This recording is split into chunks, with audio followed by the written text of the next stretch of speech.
ጤና ይስጥልኝ የተከበራችሁና የተወደዳችሁ ቤተሰቦች፣ የአማራ ፋኖ የአንድነት ዘመቻ ዛሬ አውጆ መጀመሩ ይፋ አድርጓል።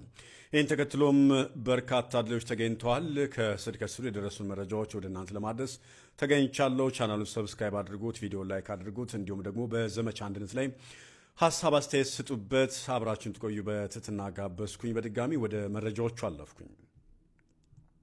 ዘመቻ አንድነት እንግዲህ በመላው አማራ ከታወጀ የአማራ ሕዝብ የገጠመውን መንግስት መር የዘር ጭፍጨፋ ለማስቆም የህልውና ትግል ከጀመረ 20 ወራትን አስቆጥሯል። በእነዚህ ወራት በተበታተነ መልኩ ይሁን እንጂ ጠላት ላይ ቁሳዊ፣ ሰብአዊና አእምሯዊ መሰል ኪሳራዎችን ማድረስ ተችሏል። በስመ መከላከያ የሚባለው ወራሪ ሰራዊት በማፍረስ በኩልም አስደናቂ ተግባራት ተከናውነዋል። አማራውን በማጥፋት እብደት ውስጥ ቀጥተኛ ሱታፌ እያደረገ የሚገኝ የአብይ አህመድ ደንገጡር የክልሉ ካድሬ መዋቅሩን ብትንትን ወጥቶ እንቅልፍ አልባ የዛፍ ላይ ህይወትን በመግፋት ላይ ይገኛል። ጥቂት የማይባሉ እጃቸውን የሰጡትም ብሏል። ህልውናቸው በተባበረ ክንዳችን ነውና ከቀጠና አደረጃጀቶች የተሻገረም ወጥ የሆነ አንድ ተቋም በመቋጨት ዋዜማ ላይ አንድ አማራዊ ተቋም መገንባት ያለውን ፋይዳ አመላካች ተግባርን ዛሬ መጋቢት 10 2017 ዓ.ም በመላው የአማራ ግዛቶች በሚገኝባቸው ካምፖችና ምሽጎች ሁሉ ከሌሊቱ 10 ሰዓት ጀምሮ ማጥቃት እንደጀመሩ የተነገረው ይህ በአንድነት እየተከናወነ የሚገኘው የማጥቃት ኦፕሬሽንን በቀጣይ ገቢራዊ ለምናደርገው አንድ አማራዊ ተቋም እንደ መስፈንጠሪያ ጉልበት ይሆነናል ተብሏል። በቀጣይ ለሚመሰረተው አማራዊ ተቋም እንደ አንድ መስፈንጠሪያ ነው ይላል። ልብ አድርጉ። የድላችን መቁጠሪያ፣ የህልውናችን ማረጋገጫ፣ መንገደ ስልቱ ጥበቡም አንድ ነው፣ እሱም አንድነት። መታገያ ጉያችን፣ ህልውናችን፣ ዓላማና ግባችን የታወቀ አንድ ጉዳይ እንደያዘ አካል አንድ አታጋይ ተቋምን ገቢራዊ ማድረግ ለነገ የማንለው ቁልፍ ጉዳይ እንደሆነ ብናምንም በትግል ሜዳችን የተሰገሰጉ ከህልውና ትግላችን በተቃራኒ የቆሙ በታጋይነት ጭንብል የተጀቦኑ አስተሳሰቦች፣ ቡድኖችና ድርጅቶች ገቢራዊ ከምናደርገው አንድነታችን እንድንዘገይ አደረገን እንጂ አማራዊ አንድነቱን ገቢራዊ ከማድረግ አያስቆመንም። በአማራ ህዝብ የህልውና ትግል የሚቆምሩን የሚቀልዱብን ግብራቸው፣ እኔነት አስተሳሰባቸው፣ ከፋፋይነታቸው፣ ግጭት ጠማቂነታቸው፣ ከስርዓቱ ጋር ድብቅ የሆነ ጋብቻቸው፣ የስልጣን የገንዘብ ፍትወታቸው ህዝባችንም ታጋይም በውል የተረዳበት ሰዓት ላይ እንገኛለን ብሏል። እነዚህ ያሉትን ጸረ አንድነትና ጸረ አማራ ኃይሎች እያራገፍን የህዝባችን ህልውና በአንድ ተቋምነት ማረጋገጥ ደግሞ በየቀጠናችን የተወሸቁ እንቅፋቶችን ተላምደን ሳይረዱ በጠላት ጎራ የተሰለፉ ጉዳዩን መርምረው እንዲመለሱን በድጋሚ ጥሪ እናቀርባለን ብሏል። በአጠቃላይ ከዛሬ መጋቢት 10 2017 ዓ.ም ጀምሮ ነው በጠላት ላይ ጥቃት የመሰንዘር ወታደራዊ ኦፕሬሽን በአራቱም ጠቅላይ ግዛቶች የሚገኙ ወታደራዊ አዛዦች ቅንጅት እያከናወኑ እንደሚገኙና ይህም አኩሪ ተግባር እንደሆነ ተገልጿል። በዚህም ተናባቢና የአንድነት ዘመቻ የአማራ ፋኖ በወሎ ቤት አማራ፣ የአማራ ፋኖ አንድነት በጎንደር፣ የአማራ ፋኖ በሸዋና የአማራ ፋኖ በጎጃም ቀጥተኛ ተሳታፊ ሆነዋል። ዛሬ በወታደራዊ አዛዦች ፊት አውራሪነት አፈሙዛችን በአንድ ዕለት በአንድ ሰዓት የማስተባበርና የማቀናጀት ተግባር ብርቱ ጉልበታችንን ከማሳየት ባሻገር አንድ አስተሳሰብ ያለን መሆናችን በገቢር ያሳየንበት የሰራዊታችን እንዲሁም የህዝባችን ተስፋ ያለምንበት ድንቅ ስራ መሆኑን ስራችን ምስክር ነው ብሏል። ዘመቻ አንድነት ዛሬን ጨምሮ ለሚከተሉት ተከታታይ ቀናት ተጠናክሮ የሚቀጥል ሆኖ አንድ አማራዊ ተቋም በመገንባትም የህዝባችን ህልውና ይረጋገጣል። ህልውናችን በተባበረ ክንዳችን። ዘመቻ አንድነት።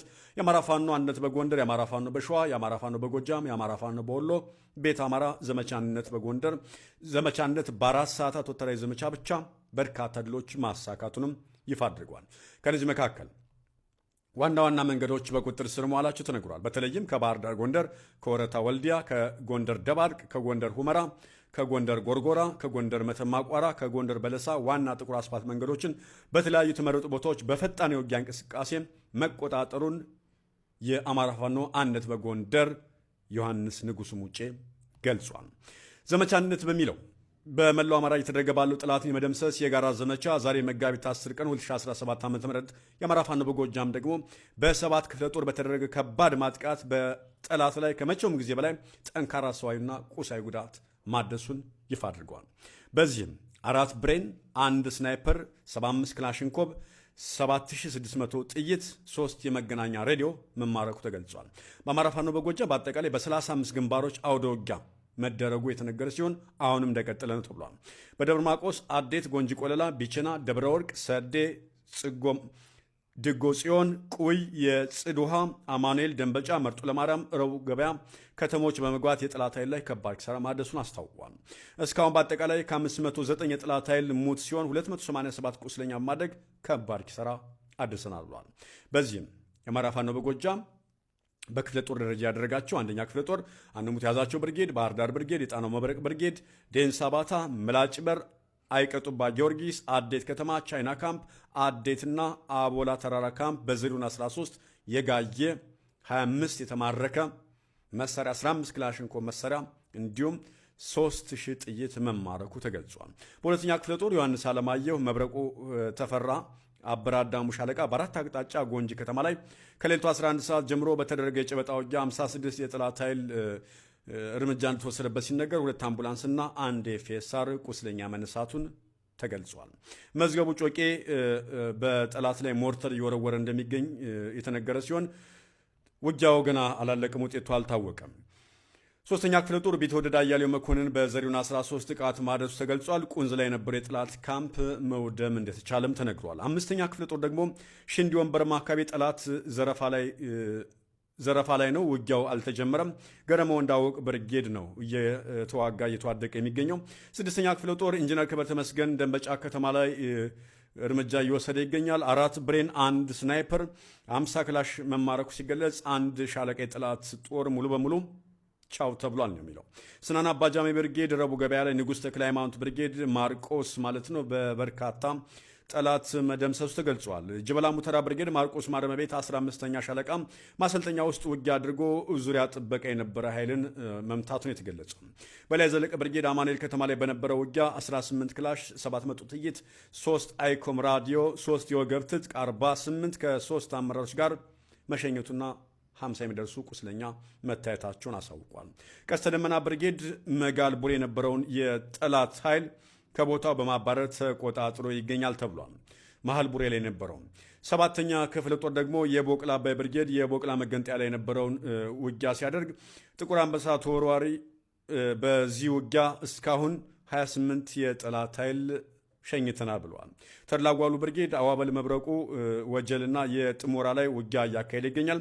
በዚህ ውጊያም 6 መሸኘታቸውና 6 በተመሳሳይ ማቁሰላቸውን አሳውቋል። 8ኛ ክፍለ ጦር አባ ኮስተር ማህበረ ብርሃን የትመን ወይራ ወይም ጠልማ ቤቸና ከተማ 9 አድማ ብተና እንዲሁም 21 ቁስለኛና 1 ምርኮኛ ይዘዋል። ደባይ ጮቄ ቁይ ከተማ 14 የጠላት ኃይል ከወረዳ ሚሊሻ ኃላፊ ሞላ ጀንበሬን ጨምሮ ማሰናበታቸው ሲገለጽ 8 ቁስለኛ። ሶማ ብርጌድ ደግሞ ደብረ ወርቅ ላይ በነበረው 4 አቅጣጫ ስላሴ ሰፈር ገደም መገንጠያ ፖሊስ ጣቢያና ሆስፒታል በተደረገው ውጊያ 9 የጠላት ኃይል መሸኘቱን ሲገልጹ 6 ቁስለኛ ተመዝግቧል ተብሏል። ዛምብራ ብርጌድ ጎበያ ከተማ ላይ ጁኒየር ትምህርት ቤትና የስኩል ትምህርት ቤት በነበረው ውጊያ አካሂዷል። ነገር ግን የሞተ የጠላት ኃይል አልታወቀም። ደባይ ጮቄ ቆይ ከተማ 7 መከላከያ 3 ሚሊሻና 1 ፖሊስ የሚሊሻ ኃላፊውን ጨምሮ ቁጥር ያልታወቀ ቁስለኛም ተመዝግቧል። ሽፈራው ገርባው የእድሃ ከተማ 4 መከላከያ ሲገደል 3 ሚሊሻ ጠፍቷል የተባለው። 9ኛ ክፍለ ጦር አባይ ሸለቆ ብርጌድ ወሪያ መስቀል ላይ በነበረው ውጊያ 100 አለቃን ጨምሮ 37 ያገዛዙ ኃይሎች ሲሸኙ ቁጥር ያልታወቀ ቁስለኛ ሆስፒታል መግባቱም ተረጋግጧል። በሌላ በኩል ኮሌጅና ክርስቶስ ሰምራ አካባቢ አሁንም ውጊያው እንደቀጠለ ነው ተብሏል። በአጠቃላይ አማራ ፋኖ በጎጃም በሌሎች ቀጠናዎች አውደ ውጊያ እየቀጠለ ነው ተብሏል። ዘመቻ አንድነቱን ይቀጥላል ሲል አማራ ፋኖ በጎጃም የህዝብ ግንኙነት ኃላፊ ፋኖ ማርሸት ፀሐዩ ገልጿል ማለት ነው።